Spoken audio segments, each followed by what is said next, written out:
Leitura do livro Salomé, de Oscar Wilde. É uma tragédia de um ato, traduzida por João do Rio. É uma edição pequena que veio junto com outro livro principal que eu adquiri do Oscar Wilde, que eu vou ler em seguida. Essa tragédia foi publicada pela primeira vez há 9 anos. Salomé logrou em português uma extraordinária aceitação. Se a crítica não se deu o trabalho de compreender o poema e o esforço da tradução, o público letrado logo se entusiasmou pela beleza da obra, perdoando o que porventura faltasse ao tradutor na interpretação portuguesa do grande espírito do autor. Hoje, 12 anos depois, revendo Salomé, é justo deixá-la sem modificações. Tão apropriada achamos a versão, depois de novamente compará-la ao original francês e as versões inglesa, italiana e espanhola. Oscar Wilde nasceu em Dublin em 16 de outubro de 1854. Seu pai era cirurgião e sua mãe, Jane Francesca Eudie, poetisa e panfletária. Escrevia nos jornais. Dela herdou, de certo, Oscar as aptidões literárias e o espírito independente. Educado a princípio em Dublin, foi em 1874 estudante distinto em Oxford. Era aí professor nessa época o célebre Ruskin. Oscar Wilde compunha diversos poemas e sua prosa era igualmente publicada na Cotabos e no Irish Monthly. Nas férias ia a Paris estudar pintura e, terminando os estudos, fez a clássica viagem à Itália e à Grécia, afinando seu gosto artístico e francamente pagão. De volta a Londres, como conseguisse dificilmente editar os seus poemas reunidos em volume, devido ao eterno obstáculo de um nome desconhecido, resolveu chamar a atenção pela excentricidade. Foi notado, falaram dele, editaram-no.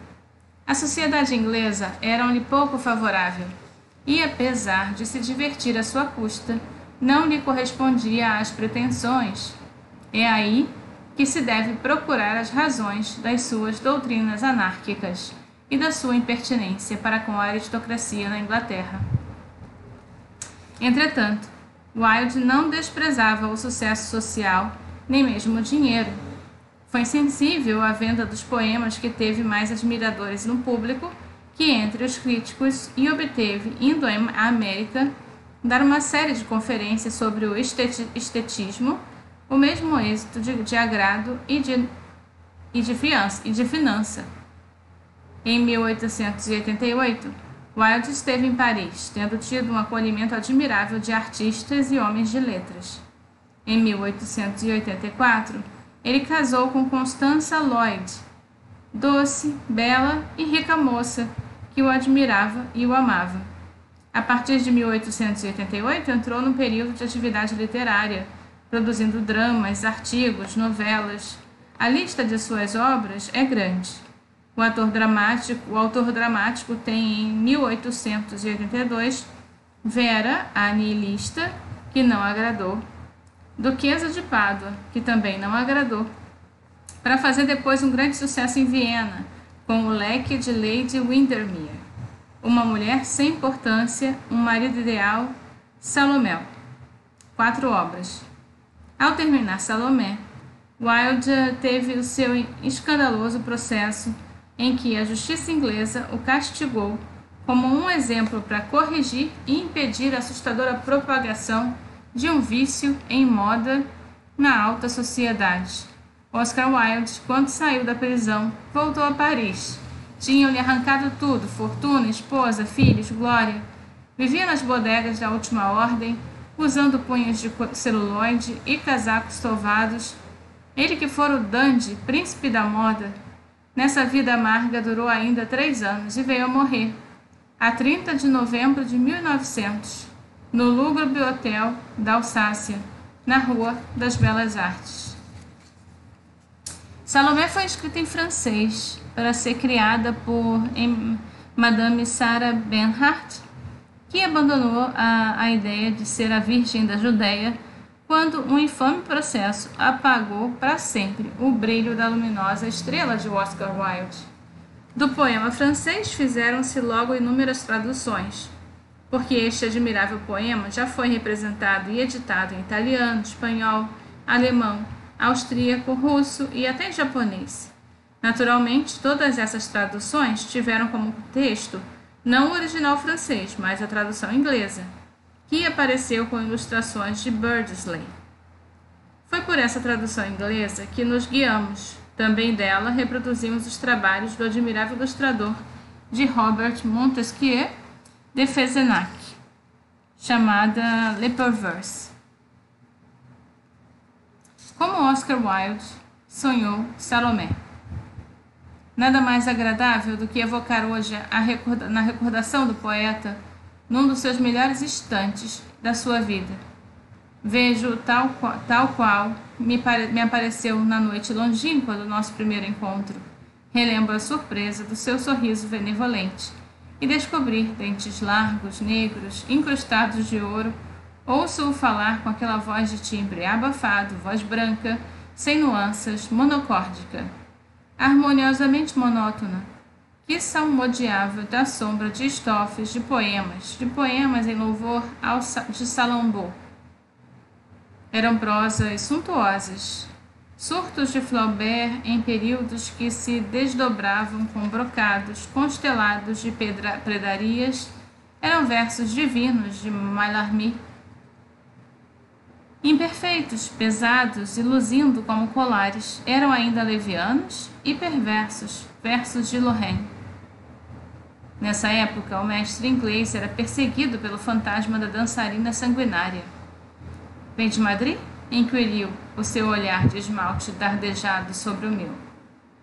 E depois de uma longa pausa, tinha vontade de ir à Espanha só para ver no Museu do Prado a Salomé, do Tiziano, diante da qual Tintoretto exclamou: eis o homem que pinta com a carne palpitante. Viu certamente essa pintura? Salomé, após o triunfo, levanta num prato de prata a cabeça do precursor. A Salomé de Stancioni, conheça também, e a de Alessandro Veronese. O Prado está cheio de Salomés. Desde então, não se passou um dia que me não falasse de Salomé. Mulheres que passavam pela rua faziam sonhar às vezes com princesas do Israel. Parava longas horas diante das montras dos joalheiros, compondo adereços ideais de que ornava o corpo do seu ídolo. Os mais raros tecidos rolando suntuosidades não lhe pareciam dignos de vestir a finura perturbadora da sobrinha de Herodes. Uma tarde, em plena rua, após o vazio de um longo silêncio, Wilde interrogou-se do súbito: não achas que ficaria melhor toda nua? Imediatamente compreendi que se tratava dela. Sim, continuou ele, inteiramente nua, mas com joias, muitas joias. Enleada em pedraria e um rebrilhamento de gemas batendo, tintinabulando nos tornozelos, nos punhos, nos braços, em torno do seu pescoço, apertando a cintura, fazendo com que os seus reflexos mais obscenos, ainda a obscenidade infinita dessa carne de âmbar. Porque eu não posso compreender Salomé inconsciente, Salomé dócil e mudo o instrumento. Não. Os seus lábios, no quadro de Leonardo, deixam ver a crueldade sem limites da sua alma. A sua luxúria é um abismo, a sua perversidade um oceano. É preciso que as pérolas morram de amor no seu peito, que o perfume da sua virgindade empalideça esmeraldas, exalte o fogo dos rubis, que a própria safira perca sobre a sua pele febril o tom imáculo do azul. Outras vezes era quase casta sua Salomé. Recordo-me que uma tarde, voltando do Louvre, falou-me de uma princesa lamentável que dançava diante de Herodes, como por vontade divina, para obter castigo do impostor, inimigo de Jeová. Seu corpo, dizia-me ele, ondulava longo e pálido como um lírio, Não há nada de sensual na sua beleza. Gases tramadas por anjos envolvendo seu corpo esbelto, a cabeleira loura afogando em ouro fluido a voluptuosidade de sua nuca. As pupilas brilham, cintilam, são estrelas de esperança e de fé. Seria o quadro de Bernardo Luini a causa sugestionadora desse dia de efígie de pureza ardente? Mas as visões hieráticas cediam sempre no seu cérebro às fantasmagorias sensuais, às encarnações cruéis da beleza fatídica, aos mitos alucinantes da onipotência feminina. Uma outra vez estávamos em casa, na casa do mestre Jean Laurent, diante de uma efígie de cabeça cortada, uma cabeça de mulher, muito pálida. Wilde exclamou: "Ué, mas é Salomé!" Imediatamente evocou uma princesa levando ao amante a cabeça de São João, que, sentindo-se desprezada, acabava por mandar ao querido a própria cabeça. Asseguro-lhe que é verdade. Esta é Salomé, que fez degolar o outro por desespero. Um evangelho da Núbia, descoberto por Boissier, fala-nos de um jovem filósofo, a quem uma princesa hebraica presenteia com uma cabeça de um apóstolo. O moço responde a sorrir: "O que eu desejo, ó bem-amada, é a tua própria cabeça." Então a dançarina pálida afasta-se, e na noite desse mesmo dia, num prato de ouro, um escravo apresenta ao filósofo a cabeça da pobre amada. E o sábio exclamou: "Levem daqui essa coisa sangrenta", e continuou a ler Platão. "Não acham que é Salomé?" "Escreva isso", aconselhou alguém. Wilde começou uma novela, O Duplo Degolamento. Pouco depois rasgou as páginas escritas e sonhou com um poema. Não o fez. Adotou a forma dramática. O desejo de ver Sarah Bernhardt, rejuvenescida até o excesso do ser núbio, dançando diante do tetrarca, obsedou de novo. Abandonou então a sua língua natal e foi em francês que tentou a sua Salomé. A sua Salomé, digo mal, porque foram 10, foram 100 as Salomés que ele imaginou, esboçou, abandonou. Cada quadro visto no museu sugeriria-lhe uma nova ideia.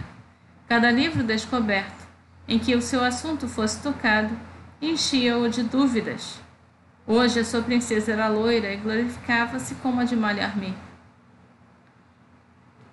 J'aime l'horreur d'être vigne et je veux vivre parmi les froids qui me font mes cheveux. Pour le soir, étiré en ma couche, répète-t-il en violet, sentir en ma chair inutile le froid scintillement de la pâle clarté. Toi qui t'aimais, toi qui brûlais de chastelet, nuit blanche de glaçons et de neige cruelle. No dia seguinte estava na própria fonte dos evangelhos e dizia com eles: no festim da natividade de Herodes, a filha de Herodias dançou entre os convivas e agradou o rei. E este prometeu sob jura que lhe daria tanto quanto pedisse. E ela, aconselhada pela mãe, disse: "Oh, dá-me um prato de prata, a cabeça de Locanã." E o rei ficou desgostoso, mas por causa do juramento e dos que estavam com ele, ordenou que assim fosse, e fez decapitar o Batista na prisão. E a cabeça deste foi posta num prato e apresentada à filha de Herodias, e esta entregou-a à mãe. Mas isto parecia-lhe pálido, seco, sem suntuosidade, sem loucura, sem pecado. Sem pecado, principalmente. A filha que obedece à pobre filha que, ao receber o sangrento presente, precipita-se para sua mãe e lhe entrega. Precisa que os séculos juntem aos seus pés os sonhos e as visões, para tornar-se a flor suprema do espasmo. Às vezes Wilde dizia: "Eu tenho a loucura de descenties. E era verdade. Como o herói de Arrebu, o grande poeta inglês procurava, e sempre sem encontrar, a verídica Salomé, que se perde nas idades longínquas. O quadro de Rubens fazia-o sonhar uma dançarina apoplética. O de Leonardo, posto que divino, era para ele muito incorpóreo, muito frio. E os outros, o de Alberto Durré e o de Ghirlandaio, o de Piazza, o de Van Tulden e Leclerc, não o satisfaziam também. Quanto à célebre Salomé de Ragnaud, considerava-a como a Peau de Saint-Victor, uma guitana de carnação muito inglesa. Só o quadro de Gustave Moreau encarnava translúcida a alma da legendária princesa bailarina, da dívida Herodíade do seu sonho. Quantas vezes repetiu-nos as frases famosas de Huysmans? Está quase nua. No ardor da dança, os véus desfizeram-se. Os brocados caíram, e só as joias cobrem o seu corpo. Um leve colete aperta-lhe a cintura. Uma joia soberba resplandece como uma estrela entre os seus seios. Um colar de granadas envolve-lhes as ancas, e o seu sexo 2 esmeraldas brilham por lá. Essa descrição parecia-lhe perfeita. Para ele, a obra do pintor era uma maravilha do mundo. E de tal maneira considerava assim que mais tarde, 5 anos mais tarde, quando, após ter sido o querido das velhas duquesas de Londres, pagava numa masmorra de Walsmouth Scrubs seu triste crime. Nas horas de insônia, de febre e de fome, Wilde repetia inconsciente: uma joia resplandece como uma estrela entre os seus seios. Gomes Carrilho. Essa foi a abertura do livro.